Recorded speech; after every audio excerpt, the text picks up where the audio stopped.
dengan saudara dalam membacakan rancangan keputusan Dewan Perwakilan Rakyat Kabupaten Negara tentang daftar rancangan kanun program legislasi Kabupaten Aceh Barat prioritas tahun 2023. Untuk itu kami minta persetujuan forum Dewan yang terhormat, apakah rancangan keputusan Dewan yang telah dibacakan tadi dapat disetujui dan ditetapkan menjadi keputusan Dewan Perwakilan Rakyat Kabupaten Aceh Barat?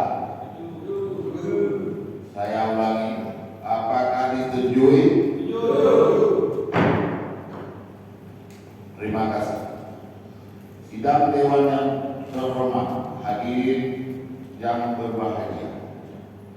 Alhamdulillah pada hari ini kita telah dapat merampungkan satu keputusan Dewan tentang daftar rancangan kanun program legislasi Kabupaten Aceh Barat prioritas tahun 2023. Selanjutnya, mari kita dengar sambutan PJ Aceh Barat yang diwakili Pak Sekda kepada saudara Pak Sekda, kami persilakan.